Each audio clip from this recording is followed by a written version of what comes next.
Salut mon frérot, c'est Yun et juste avant de parler du sujet de la vidéo, je suis malade. Du coup, si j'ai pas l'énergie que j'ai habituellement, je suis un petit peu au ralenti, doucement frérot, c'est normal. Et en tout cas, sujet d'aujourd'hui.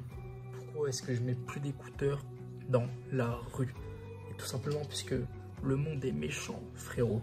Il y a des gens qui veulent ton mal même s'ils te connaissent pas, il y a des gens qui sont violents, il y en a qui te cherchent la merde. Il peut tout arriver. Si t'es là dans la rue avec tes écouteurs, tu fais pas attention à ce qu'il y a autour de toi, dans ton environnement, quand tu entres dans une pièce, tu es là avec ta musique, machin. Ça peut se passer, hein.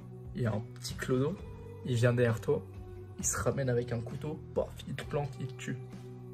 Mais si tu es là, tu fais attention à ce qu'il y a autour de toi, autour de ton environnement. Le poteau t'arrive, tu retournes le couteau contre lui. Mais si tu es là avec tes écouteurs, tu fais pas attention à ton environnement autour de toi, le mec il va te tuer. C'est peut-être un truc de parano. Mais ouais, comme je te l'ai dit, le monde est méchant. C'est comme les femmes qui sortent le soir dans des endroits chauds où elles savent qu'elles ont des risques de se faire violer. Je suis en aucun cas défendeur des violeurs. Mais si cette femme-là, tu l'as prévenue et tu lui as dit « Ne sors pas ce soir à cet endroit-là », tu risques potentiellement de te faire violer, d'avoir des ennuis et que malheureusement, il se passe cette chose-là. Cette femme se fait violer, ce que je ne souhaite absolument à personne. Elle est au courant des risques et elle est quand même allée là-bas. Et ben là c'est la même chose, le monde est méchant, tu es au courant des risques puisqu'il y a des gens malveillants sur cette planète. Donc là tu es préparé à toute action. T'as pas d'écouteurs, t'es pas distrait par autre chose. Tu es conscient de ce qu'il y a autour de toi, de ce qui t'entoure, de ce qui se passe autour de toi. Donc tu es préparé à directement répondre en conséquence de ce qui se passe. Alors que si t'es dans le cas où t'as tes écouteurs, machin, tu fais pas attention. Coup de couteau, KO frérot. Et la même chose, j'ajoute un truc encore à ça qui n'est pas le sujet de la vidéo. Mets un couteau à côté de ton lit. Tu peux te faire braquer ce soir. Il y a peut-être des voleurs qui vont venir chez toi.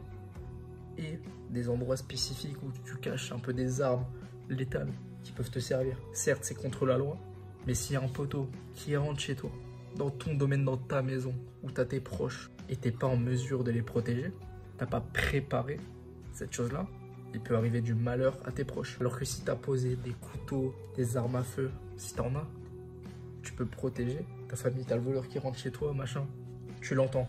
Tu prépares un couteau, moi j'ai toujours un couteau à côté de mon lit. Comme ça, s'il y a un mec qui rentre par effraction, etc., je suis préparé chez mon cachet.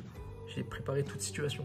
C'est comme quand tu étais au collège, au lycée, que tu t'imaginais une attaque terroriste. Dans ta tête, tu disais, ouais, tu vas sauver tout le monde. Tu as préparé comment ça allait se passer, etc. Tu mets derrière la porte, tu sors tes ciseaux et tout. Dans la carotide du mec, s'il rentre dans ta classe. Tu es le sauveur de tout le monde. Tu tues un gars. Tu as sauvé tout le monde, tu es le roi. Tu t'étais préparé à cette situation.